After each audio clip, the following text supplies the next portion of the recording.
አንድ ወቅት በደህንነት ውስጥ የሚኖሩ አባትና አንድ ሴት ልጅ ነበሩ። ለቤተሰቡ ገቢ የነበረው አባት መሰረታዊ ፍላጎትን ምግብ፣ ልብስ፣ መጠለያ ለማሟላት ከአቅማቸው በላይ ስራ የተባለን ሁሉ ነገር ይሰሩ ነበር።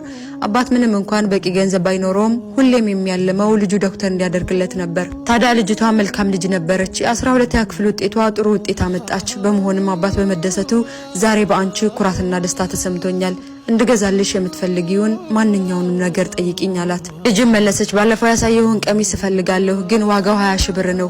የዛኔ እንድትገዛልኝ አልጠየቅኩም፣ ነገር ግን አሁን ትገዛልኛለህ አለችው።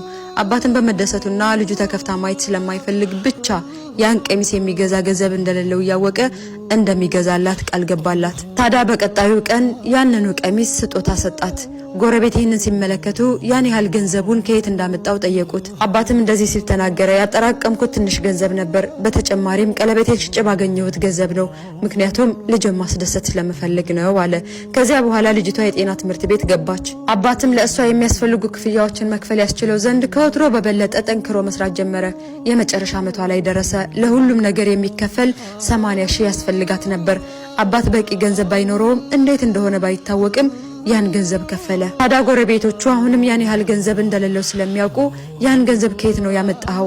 ያን ገንዘብ ለማግኘት መጥፎ ነገር አደረክ እንዴ በማለት ጠየቁት። አባትም መለሰ፣ አራ አይደለም፣ የሆነ ኩላሊት ከጥቅም ውጪ የሆነበት ሰው ነበረ እና አንዱን ኩላሊቴን ሸጥኩለት። አደራ ልጅን እንዳትነግሯት፣ የጥፋተኝነት ስሜት ይሰማታል አለ አባት። ዛሬ የልጁ የመመረቂያ ቀን ነው። አባት ሴት ልጁ ለመጀመሪያ ጊዜ ዶክተር ሆና ወደ ቤቷ ልትመጣ በጉጉት እየጠበቃት ነው። ነገር ግን ልጁ ዶክተር ሆና ሳይሆን ጅናዛ ሆና ወደ ቤት መጣች።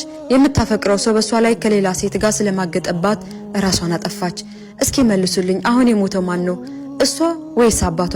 በተለይ አባቷ የሞት ሞት ነው የሞተው። ታዲያ ከአንድ ዓመት በኋላ አባት ግቢ ውስጥ በተቀመጠበት የልጁ ጓደኛ ትገባለች። እሷም ሰላምታ ካቀረበች በኋላ አባት እንድትቀመጥ በመጋበዝ ፊትሽ አዲስ አልሆነብኝም አላት።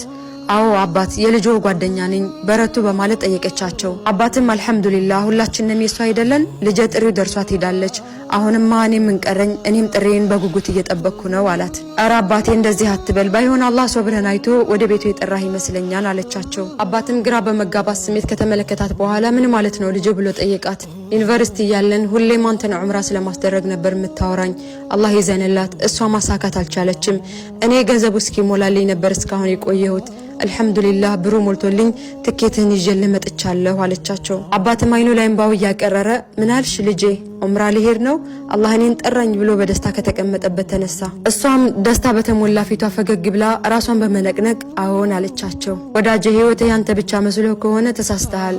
መኖርክ እንኳን ባይጠቅማቸው መሞትህ የሚጎዳቸው ቤተሰቦች አሉክ። ሀቢበቲ አንቺ ራስሽን ብታጠፊ ፍቅረኛሽ ሌላ ሴት ያገኛል፣ ቤተሰቦችሽ ግን ሌላ ልዕልት ልጅ አያገኙም። ስለዚህ ሁሌም በህይወታችን ላይ ለመወሰን ስንነሳ ቤተሰቦቻችንን እናስብ።